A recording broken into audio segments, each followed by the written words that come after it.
Welcome. I'm Sebastian Mahfood, and you're listening to WCAT Radio, the on-air wing of En Route Books and Media, bringing you the dulcet sounds of Catholic wisdom.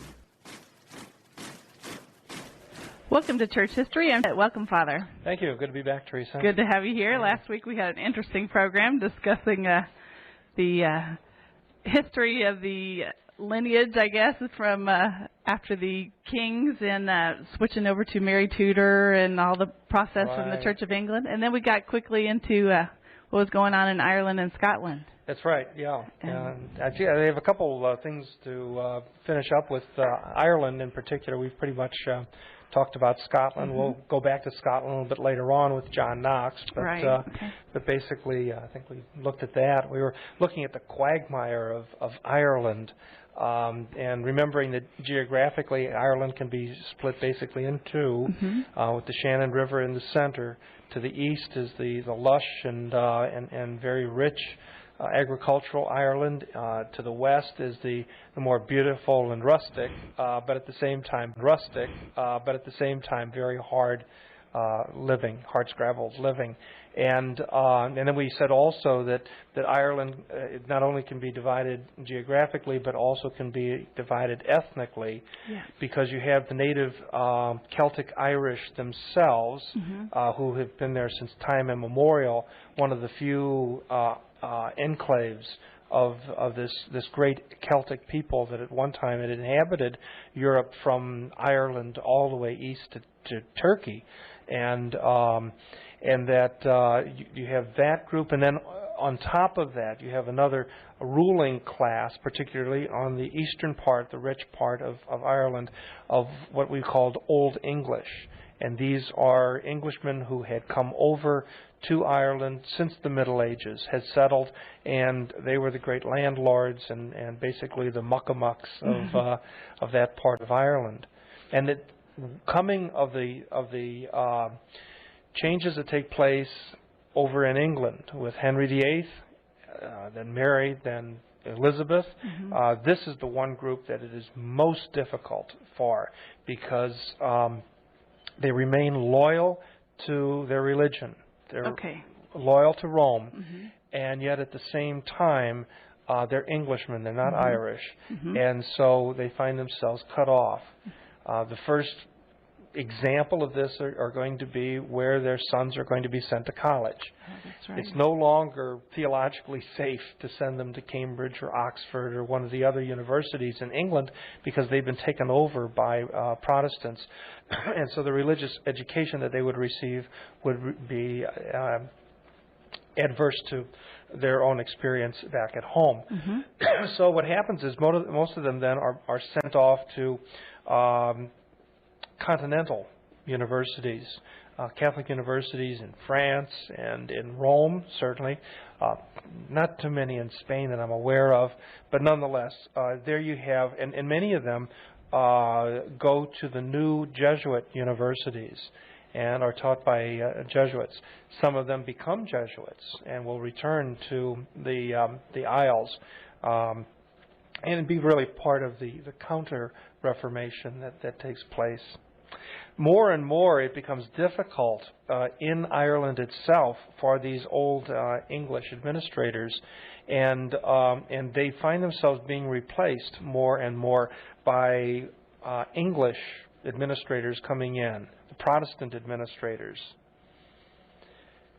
And of course there's a lot at stake for England, for one thing.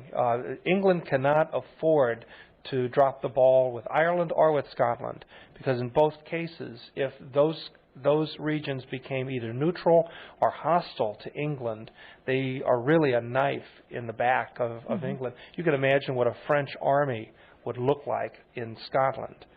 In fact, during this period of time, several times French armies did arrive in the lowlands in Scotland.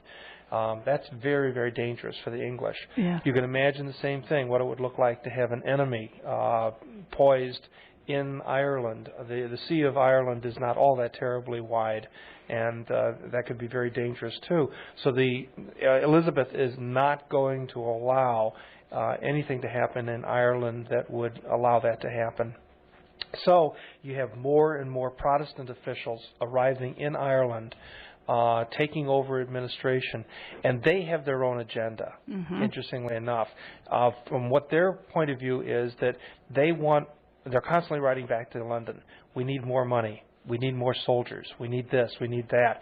And the English are, Elizabeth is pretty tight, and she's not real generous about these things. And what happens is that there's a vicious cycle that's set up in which these English Protestant administrators will cause violence to take place. They will press the Irish so far that the Irish then revolt. And then they turn around to England and say, we've got a revolt on our hands. We need more soldiers. We need more money. And that's how they got their stuff. But there's going to be a vicious cycle of violence that will take place as a result of this, so that you've got oppression, rebellion, oppression, rebellion, and this will go back and forth. In fact, in 1579, a first really significant revolt takes place, and what happens with that is that Elizabeth will send an army of some 8,000 Englishmen over to Ireland to savage the land. And what they did was they got the ringleaders of the rebellion. They captured most of them. And then they tortured them and executed them in the most hideous of ways. It's a technique called hang, rack, and quarter. And it kind of describes the whole experience. They're going to be hanged, but not with a hangman's noose, so that they'll be stretched out. It's, of course, torturous, but they won't die. And then what happens, you don't break a person's neck using the noose that they use. And then they're placed onto this torture equipment where their hands and legs are strapped down, and then they're literally stretched. It's the rack. They're literally stretched as far as can be. And then finally, the last act is actually the capital execution. And what they'll do is, in many cases, it's a low-tech solution. They simply take straps to your hands and to your arms and to your legs, and then have them tied to 4 horses that are then sent off in 4 different directions, and you're literally ripped apart. Oh my gosh! It is a horrible, horrible thing. But I'll tell you what, it's a real quick way to end a rebellion. I would imagine. And as you can well imagine, you don't exactly win a lot of friends. No. At the same time, Elizabeth sends this army of 8,000 over to brutalize the land. And if they thought it was going to be brutal, just wait until Oliver Cromwell in the next generation does it. At the same time, she also sends over preachers to try to Protestantize the Irish. They have absolutely no success at all. We'll see later on other attempts and how foolish those attempts actually were. And then she convinces some 4,000 Englishmen to move to Ireland. Gives them all kinds of land and subsidies and all this in a ethnic cleansing program. It's an absolute failure because they simply don't have enough. 4,000 is not going to replace a population. Right. The solution that will take place later on will be close to genocide. It really is under Oliver Cromwell. We'll look at this later on, but the Irish are going to suffer incredibly for their faith, and obviously these situations bring up worse and worse history that's going to be part and parcel of the landscape even to today. Then if we see and we look ahead, all of this oppression then leads later on to such a strong faith, and where we end up getting all of our priests from Ireland. Oh, incredible. Yeah. Well, you have to go back to Tertullian. He's the one that said it, and it's so true that the blood of martyrs is the seed of conversions, and certainly there was plenty of blood in this period in of Ireland. time. Yeah. That's about all I want to say about on the British Isles right now. Not too pretty.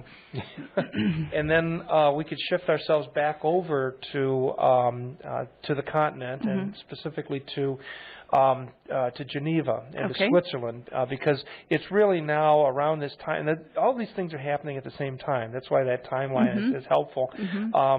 But the emphasis that's going to take place now really is going to be yet another brand of Protestantism that will be developing in Switzerland, and this is out of the efforts of John Calvin. Okay. And it's interesting enough that really you can trace things back to 1517, which is the big Luther date, and take a look at some things that are happening in another part of Europe, that being the city of Geneva. Okay. So at the same time that you have the developments happening in Wittenberg and all, in Geneva there is a difficulty taking place because there are two spheres of influence that sort of overlap in Geneva, Switzerland, and one of those is political, and the other is more economic and religious, and the one of those is the area of Savoy. The royal house of Savoy has a lot of influence in the city of Geneva. At the same time, the city of Bern, which is a Protestant city, by very quickly becoming Protestant. Remember that Luther nails his 95 Theses in 1517, and some cities and some areas catch on very quickly to the idea. Bern is going to be one of the earliest. It's Bern, the city of Bern. Now, where Savoy in Spain or Savoy? No, Savoy is in southern. Well, it shifts a lot. Okay. It's sort of the northeastern part of Italy, if you can imagine. Okay, or France. In Italy, right? It's sort of like where France, Switzerland, Italy all come together. Okay, right. In fact, today it's the royal house of Italy, the House of Savoy. Okay. And probably it's best known for the city of Turin, and the family of Savoy are the caregivers, the keeper of the shroud of Turin. Oh, okay. And that's the same. Okay. But a couple, but 400 years, 500 years earlier, right? So anyway, there you had it. The city of Geneva itself is an episcopal city. That is to say, the bishop of Geneva is also the secular ruler. He owns that, or he holds that as a fiefdom to the emperor of the Holy Roman Empire. So Geneva is technically an imperial city. It's also an episcopal city. It is a rather small city of about 17 or 18,000 people. Oh, wow. So it's not a huge city by any means. But what makes it interesting is that the bishop has never had the kind of administrative control that you have in some of the other episcopal cities. Instead, he shares power or administration with a group of consuls. And there are different consuls that have different roles. The smallest of which is simply called the Little Council of 25, or the syndics. Okay. And then you have another council of 60, and then the council of 200. And these are elected positions, and they do a lot of the administrating of the town itself. Now, what's important behind all of this is that tells us that the city of Geneva, more than most other centers throughout Europe, has a long tradition of democratic government. So the people who are citizens, not everyone votes, of course, there are property restrictions and all that, but those who are able to vote then have a say in what goes on with the city. Power is shared then between the bishop, who acts as administrator for the emperor, and these elected groups. There's an old saying in the Middle Ages that city air makes you free. We don't tend to think that anymore. We don't usually say city air makes you sick, but in the Middle Ages, city air makes you free. There was a sense of that if you were a burgher, you had some say over your own destiny. Okay. There is a lot of animosity going on at this time in 1517 between the bishop and the consul, because the bishop is very much beholding, the Bishop of Geneva is very much beholding to the House of Savoy. And inside the city itself, there are a number of people who are set against him, wanting to do what they can to counter the House of Savoy and its influence.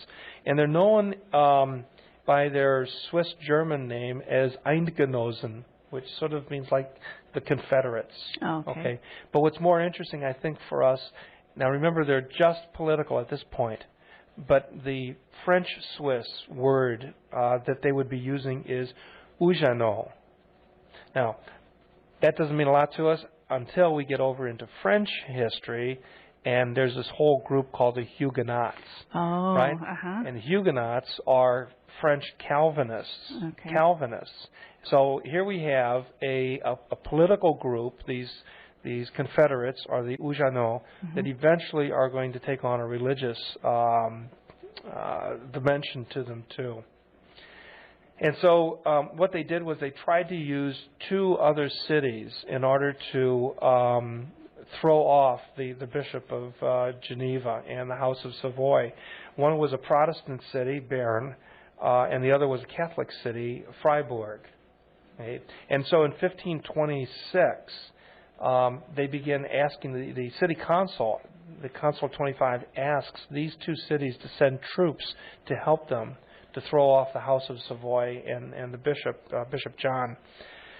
And this goes on. It's a very difficult situation that goes on for 4 years. It's not until 1530 that finally peace is restored to Geneva, and it's restored by the ouster of the bishop and of the House of Savoy. Now, the larger council, the Council of 200, still prefers the Catholic Church and wants to keep Geneva Catholic. Okay. But this becomes very difficult because they've been liberated specifically by an army from the city of Bern, a Protestant army, which brings in its own Protestantism. This is, remember, during this time we still have Ulrich Zwingli running around Switzerland. The Swiss Civil War between Catholics and the Zwingliites is underway. And on top of all of this, then you also have a Frenchman who comes down to Geneva to begin preaching the new religion. And his name is Antoine Fromer. He's not too terribly important for us, but the important thing is that it's going to cause a crisis. And in the midst of this crisis, the bishop, of course, is going to flee. When he flees, he excommunicates everybody in the city of Geneva. And somebody said to him, he said, well, you know, there are a lot of good Catholics left in Geneva. And his response was, well, they didn't defend me well enough. Wow. And so there, you know, doesn't win many friends and influence people. And so there he goes. And in the midst of all of this, then, in comes none other than John Calvin. And we'll say some little things about him a little bit later on in his background, but by now he's become a real player. Calvin is a Frenchman, had studied at the University of Paris, the Sorbonne, at the same time that Ignatius of Loyola was there. One would almost wonder whether they were in the same class. Really? You can imagine the debates that would go on. He had originally been... he had been a darling of his local bishop who was encouraging him to go on in studies. Ultimately, the bishop and his father had a falling out and an argument. John Calvin was taken out of theology, put into law, studied law for a couple of years, and then finally went back to his own theology. And he's got a very sharp mind. And eventually, he and a number of others at the University of Paris got into some trouble with these. They printed up big signs or placards in which they condemned the bishop of the Bishop of Paris, and the government got on their case, and so they fled. And he's one who fled to Switzerland. Eventually, has an incredible influence over the people of Geneva, and in 1534. Had convinced, this was in the spring of 1534 when he returned to Geneva, convinced the council to suspend the Mass in Geneva itself. He's going to have to leave again. He's going to come back again. And when he's invited back in August of 1536, because of the chaos in the city, there's just no order in the city. When he returns in 1536, he's going to come in and he is going to make sure that he is going to establish a church based on his own model. Okay. And he's got the power to do that now because the people of Geneva are so desperate to have law and order. And he knows how to lay down the law and order. First thing he did was he attacked the corporal presence of Christ in the Eucharist. This had been a long, argued battle. Remember the Marburg colloquy between Zwingli, Bucer, and Luther. Zwingli was arguing that Christ was not present in the Eucharist. Luther is arguing that he is present, but he doesn't know how.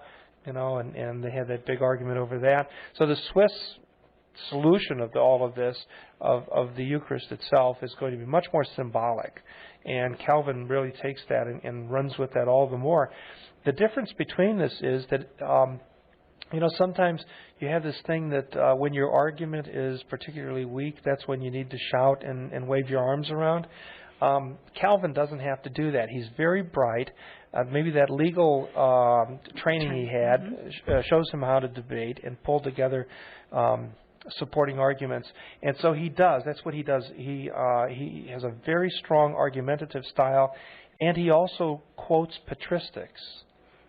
And using patristics, some of the writings of the early church fathers, he's able to convince people that the Eucharist is simply symbolic. So he's a very clever fellow, and by Easter of 1538, he goes so far as to convince the city of Geneva not to celebrate the Lord's Supper at the Cathedral of St. Pierre. Wow. A lot of people they went along to a certain extent, but this was really pretty staunch stuff. And tempers flared and swords came out. Eventually, Calvin had to flee again from Geneva. And so he first of all goes to Bern, and then to Zurich, and then to Strasbourg. And while he's in Strasbourg, he gets another letter from Geneva saying, "Come back, we can't live without you." This is a very strange marriage. Very. And so it's the assembly, the Council of 200, that invite him back. He comes back again, and this is the point at which he now is going to do what he wants, because they don't know what else to do. He's 32 years old. He's young, he's energetic, he's bright, and when he appears before the city council, he says that he wants to have a committee. He needs a committee. He'll appoint the committee to draw up a church constitution. Here is the invention of a new church.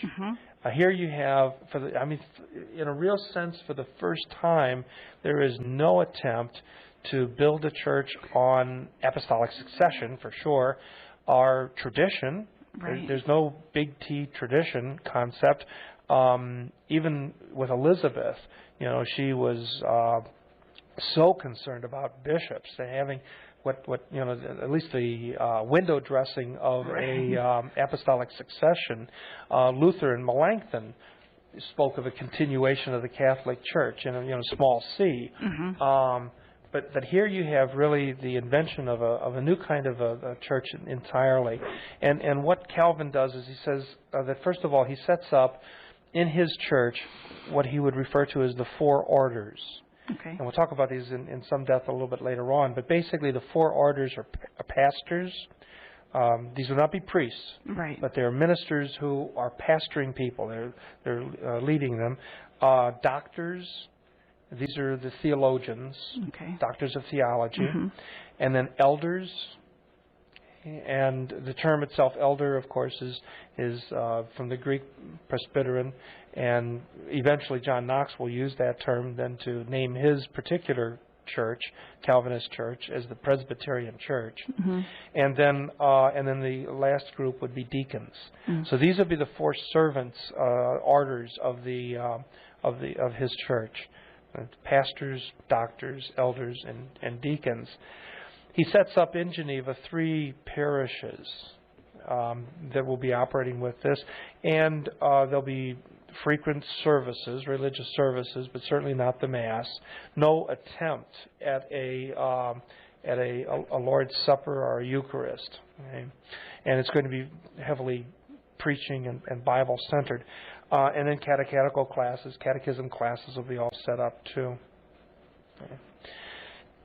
The city of Geneva found out very quickly that what they had invited in, they had some second thoughts about, but they couldn't get rid of him at this point. Calvin was really establishing a theocracy. Mm-hmm. You know, God, this was going to be the city of God, and God was going to be the ruler of this city, and the one guy who knew what God wanted was, of course, John Calvin. He began to extend his authority throughout the city. First of all, questions of heresy. He would decide what was heresy and what was not.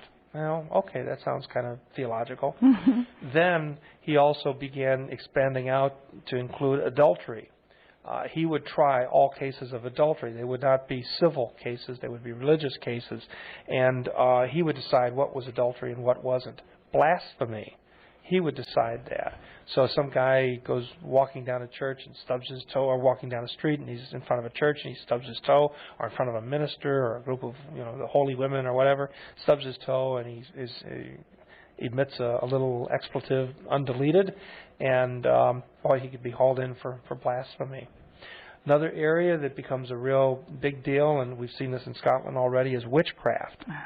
And also over here in America. Mm-hmm. The American version of all of this, of course, would be Puritans, and the witchcraft that's set up.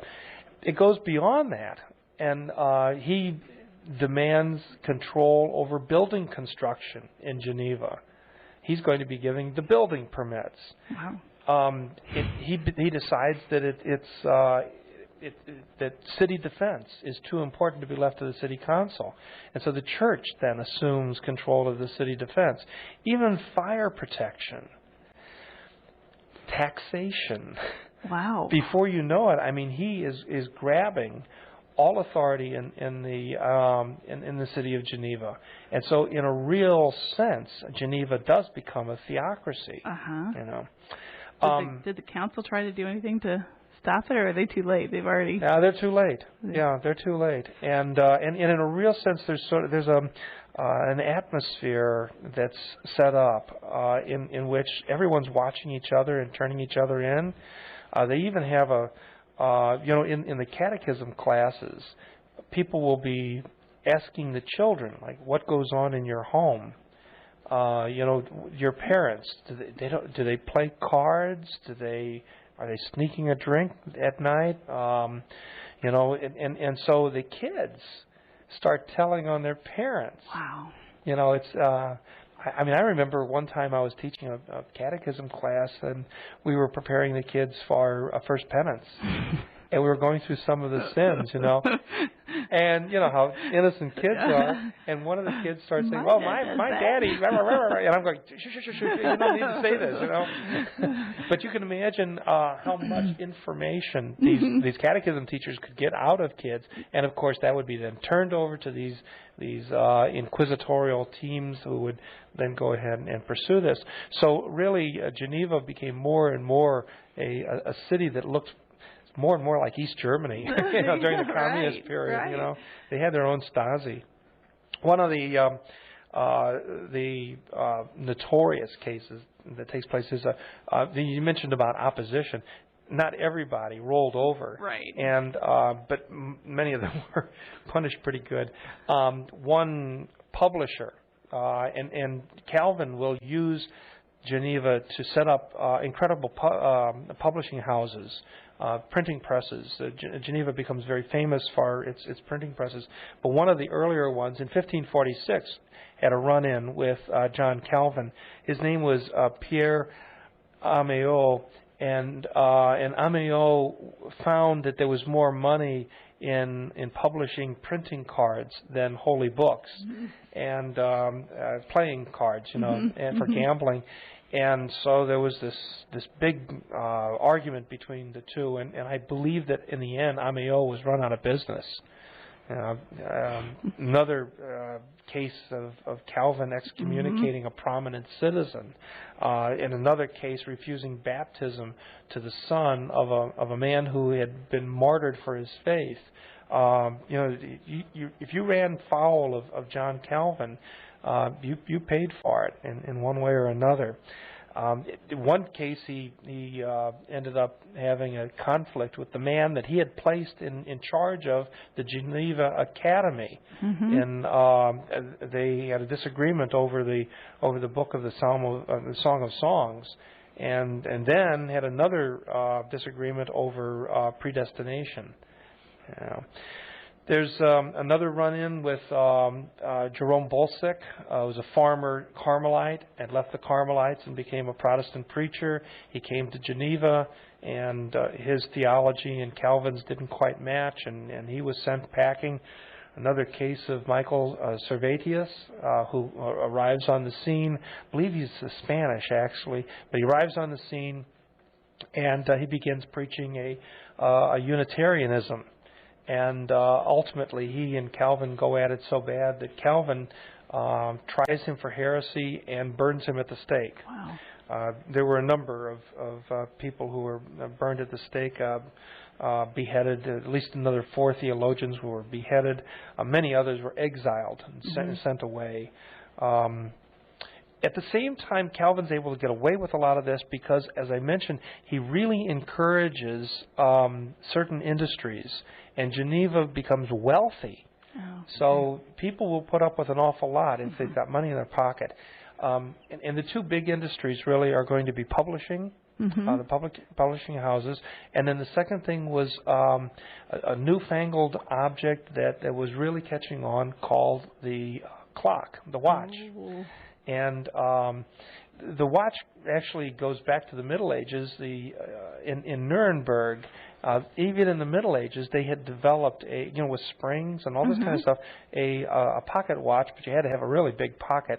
It was known as the Nuremberg egg, and it was about the size of an egg, but it could tell you the time. Oh, neat. And of course, as time goes on, you get better and better at metallurgy, better and better at miniaturizing all these things, and so by Calvin's time, watches were becoming popular. Wealthy people could afford to own those. And in Geneva, the very finest watchmakers began. And don't we have that even today? I mean, isn't Swiss, Swiss craftsmanship is famous. He's really one of the real founders and fathers of Swiss craftsmanship and all of this. Another thing, too, about Calvin and the spread of Calvinism is that John Calvin's writings are very, very clear. And you have a very clear organization. Everybody knows who belongs to what. And this idea begins spreading. And one of the keys in spreading Calvinist theology was up at the University of Heidelberg. And what happens is that up in Heidelberg, the elector of the Palatinate, his name is Frederick III of Palatine.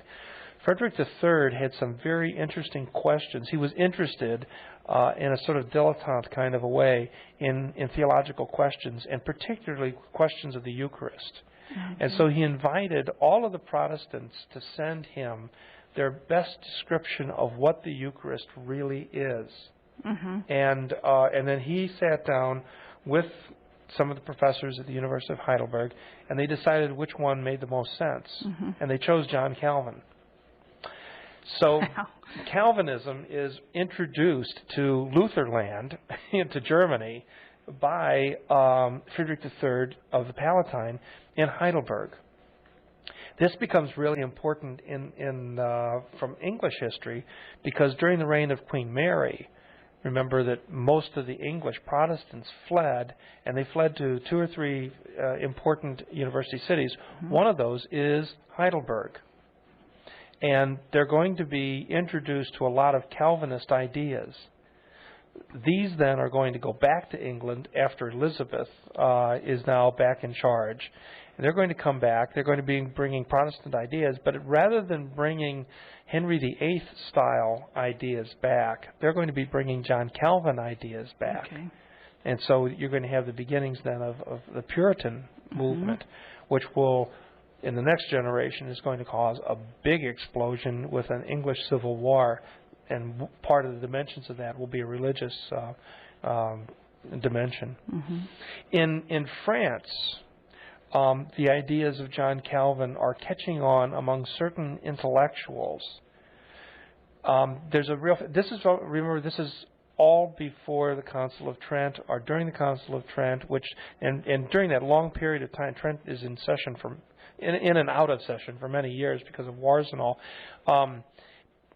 The Catholics throughout Europe are not exactly waiting for the documents to come to them from Trent. I don't think that they had a lot of hope for much coming out of Trent. They'll be surprised. But they're looking around for something.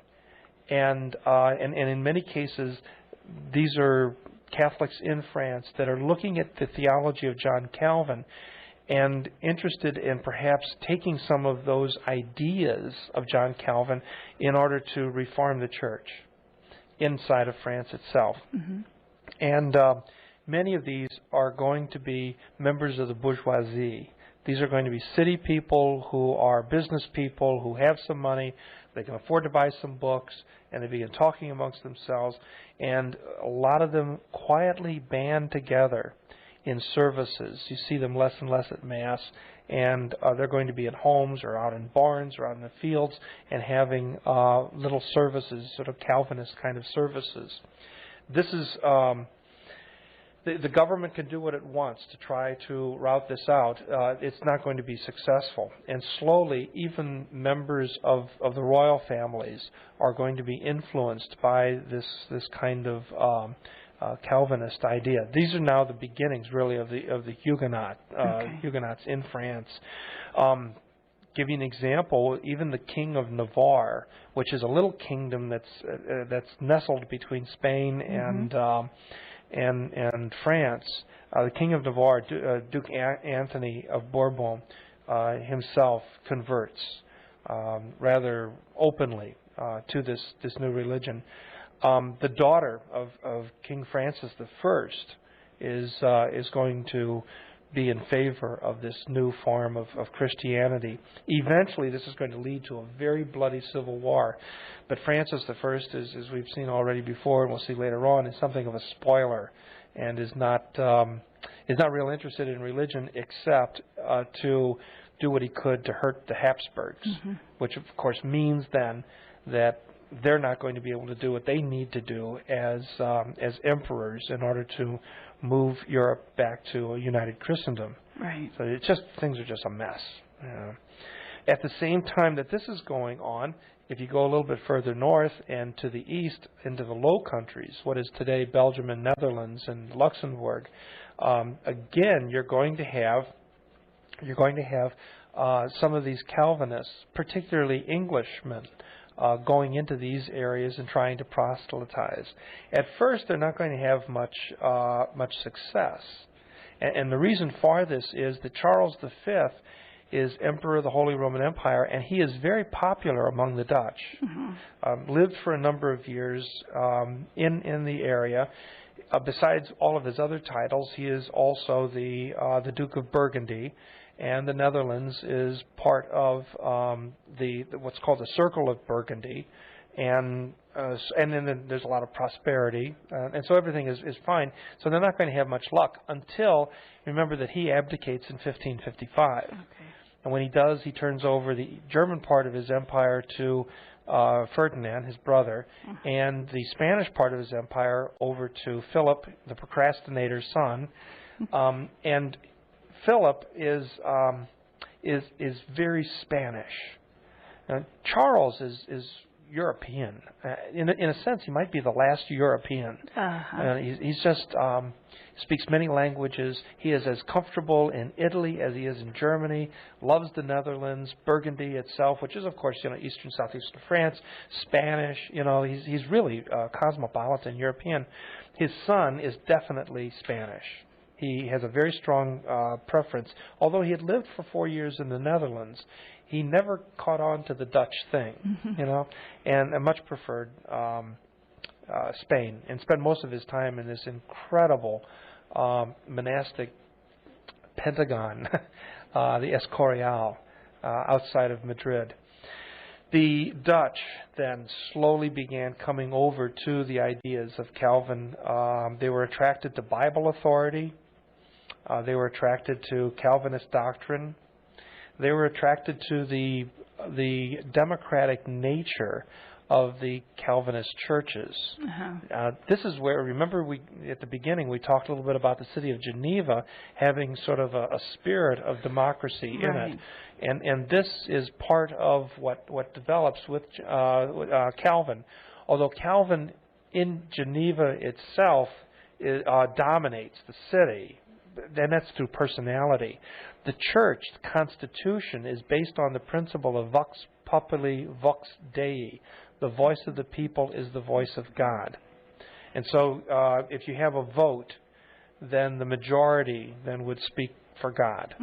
It's a very, very different approach. I mean, the whole concept of God leading His church is the whole thrust is the exact opposite of the apostolic sense of certainly the Catholic Church, and even the Episcopalian or Anglicans look upon the apostles, well, certainly the Catholic and Orthodox, look upon the apostles and their successors as the true leaders of the church. They are the magisterium that teaches the church. Right. The Calvinist notion is going to be a bubbling up out of the majority votes of people. Well, all of these people will be coming in contact with these English dissenters, as we had mentioned before, and they're going to be influencing them. And outside of Heidelberg, they're not going to be terribly welcomed in Germany. Germany is Lutherland. They don't need to be reformed. Luther did it for them, and so there's a lot of conflict with these. Some of them will go ahead and join up with a Scotsman, John Knox, who has already done time on a slave galley for some of his stuff. He now is, after he served his term, goes to Geneva and learns at the feet of the master, John Calvin. When Elizabeth I comes in as Queen of England, and very rapidly they begin to realize that England will not stay as a Catholic church, but rather as a Protestant church, many of them return back to England to serve Elizabeth in one way or another, not realizing that she herself is going to have her own brand of Protestantism. We now hear more the term Church of England, or the Anglican Church, but the theology is basically going to be Catholic. Two in particular arrive back at the universities fresh from their studies abroad, and one of them is a Thomas Sampson, who becomes the Dean of Christ College at Oxford. And then the other is Lawrence Humphrey, who is named as president of Magdalen College at Oxford. Remember, Oxford is a confederation of various colleges. So these are very influential intellectuals. And no sooner did they arrive, and they refused to use vestments at the Anglican services, saying that that vestments were a leftover from the popish Catholics, that kind of thing. And there's a conflict right away between Elizabeth and these guys who she had brought back to England, placed in very important positions. And here you have for the first time the term Puritans, because it's their intention, Sampson and Humphrey, to purify the Church of England of its popish tendencies. Okay. And vestments would be one of those. English Protestantism is going to be very high church, but there's going to be a real struggle for that, whether that's going to happen or not. John Knox also returns, and when he returns, he's going to go to the lowlands of Scotland. And there you're going to have all the strife that will be taking place with Mary Stuart, remember, and her internationalism, and then also her problems with marriage and that sort of thing. Right. And so he's going to really be encouraging the switch from Catholicism to Calvinism in Scotland, and of course that brand will be Presbyterian, called Presbyterianism. Mary Stuart makes a very bad mistake by inviting the French to send an army over to Scotland. This is in 1560, or a little earlier than that. But by 1560, the French who had arrived, which was basically paid for by the House of Guise, and we'll look at them a little bit later on. They're sort of an ultra-Catholic family within France, and they're going to realize that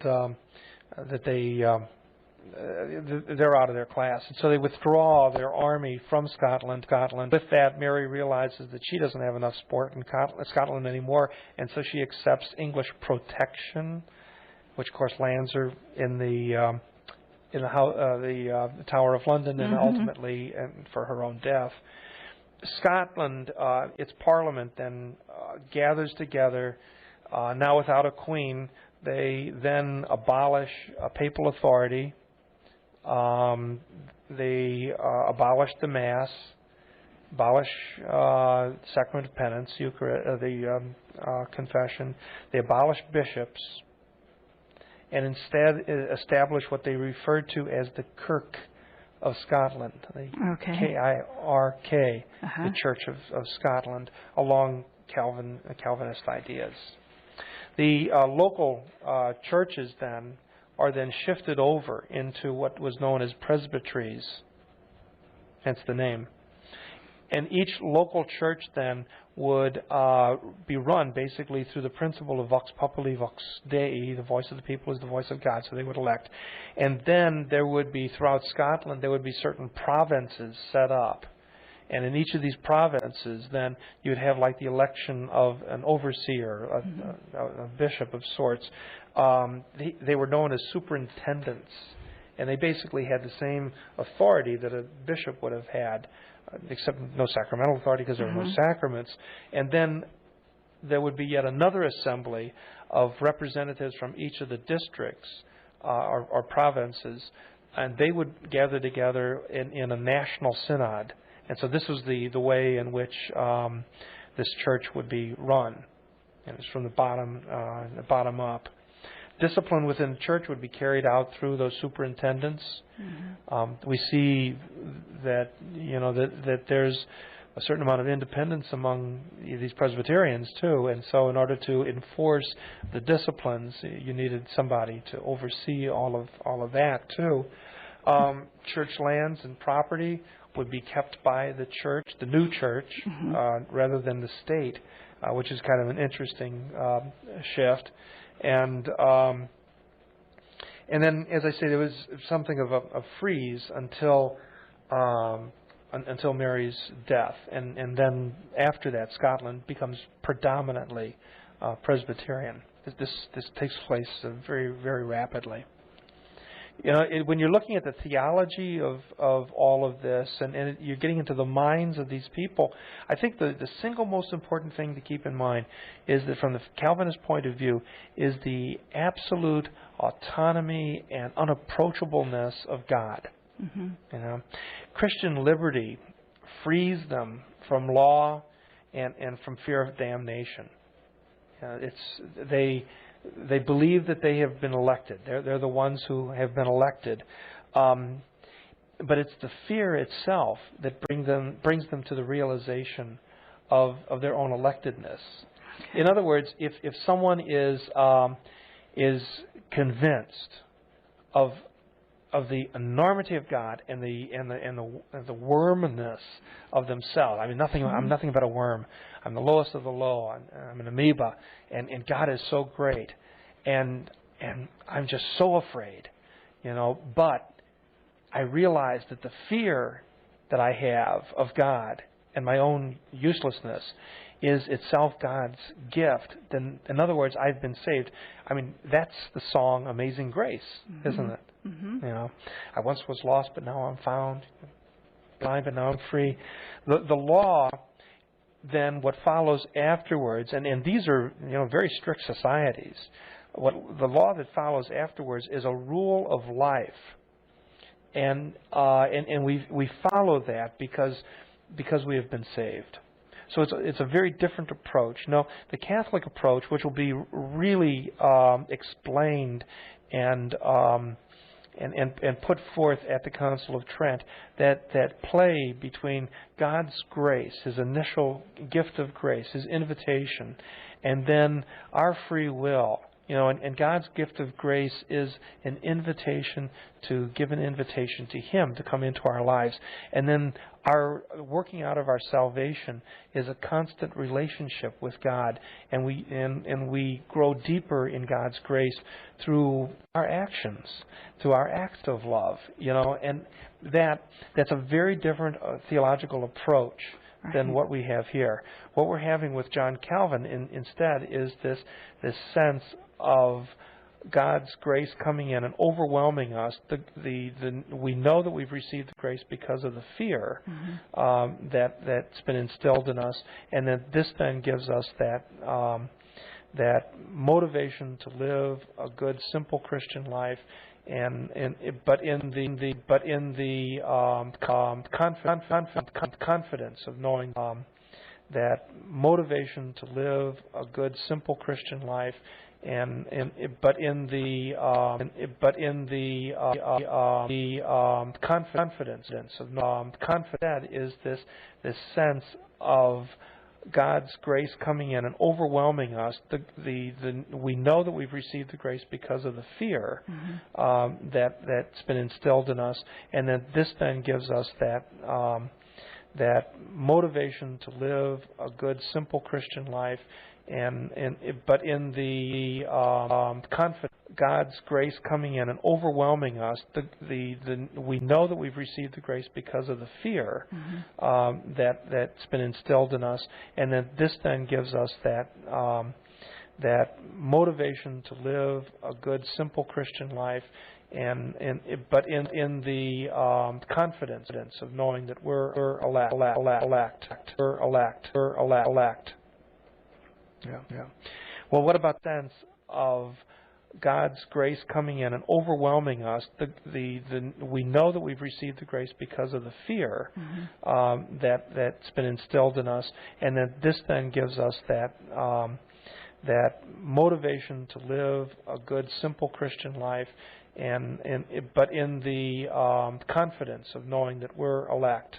And making sure the Mass schedule is set, and then preaching on top of all of that, and trying to find a way to get enough money to keep the school alive, and all those things that a Catholic pastor does. The Calvinist pastor, all he does is preach. That's all he does. The doctors theologize.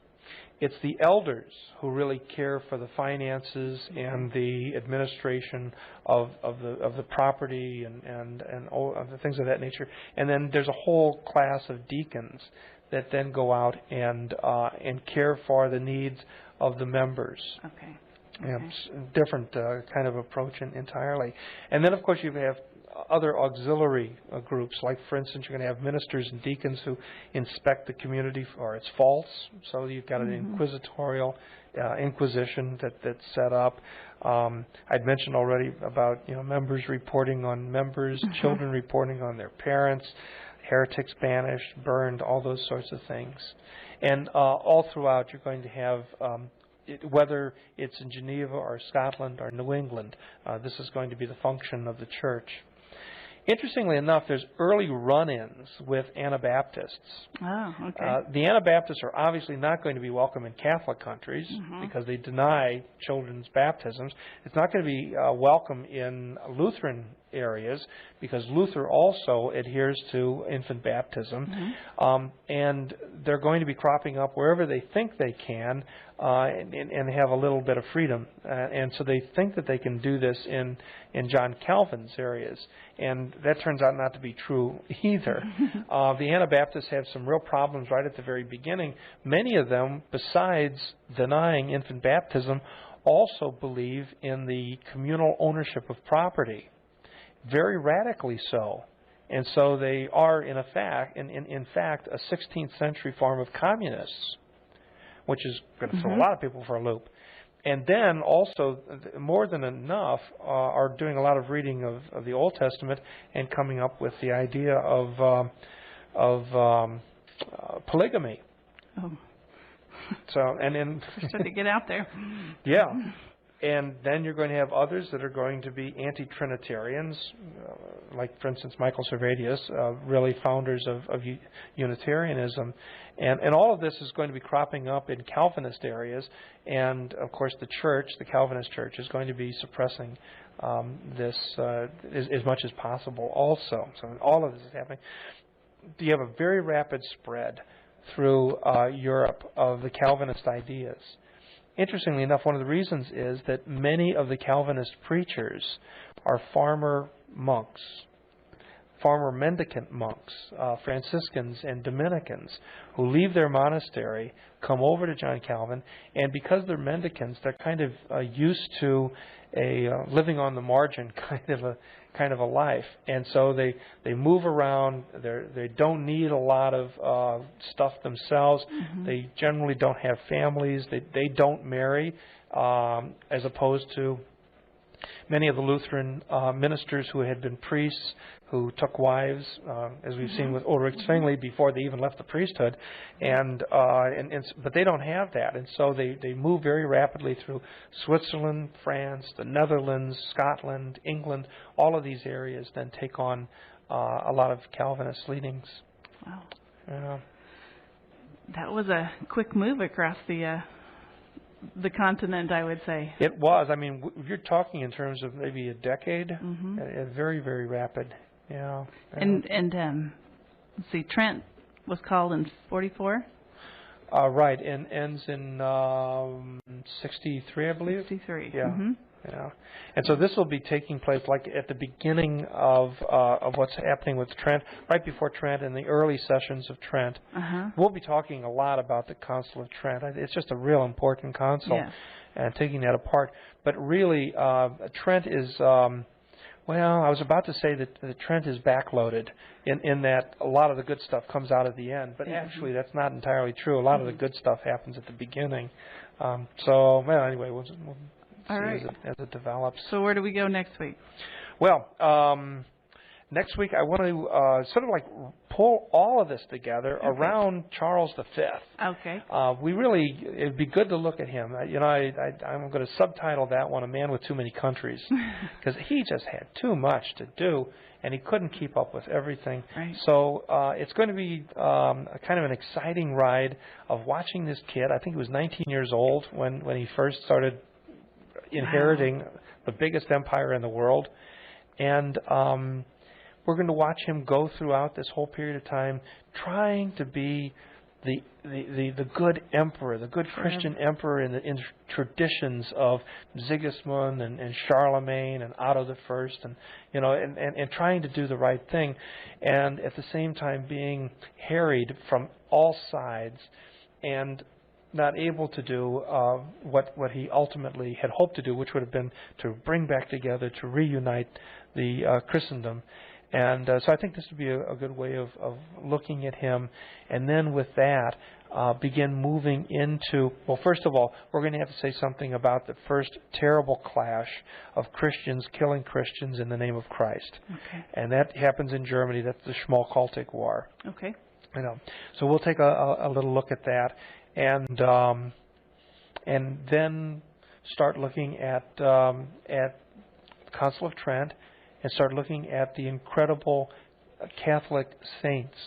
There is, following this generation that we're talking about right now, there is an incredible growth. I mean, there's nothing less than a tidal wave of saints that take place in this next generation, and spend some time looking at them, addressing the questions of reform. Okay, all right. So that's what we're looking at. That's great. Thank you very much, Father. A quick prayer to close today. Sure. Well, why don't we pray that great doxology? Glory be to the Father, and to the Son, and to the Holy Spirit, as it was in the beginning, is now, and ever shall be, world without end. Amen. We hope you enjoyed the program and will join us back for another show on WCAT Radio. This is Sebastian Mahfood. Good day.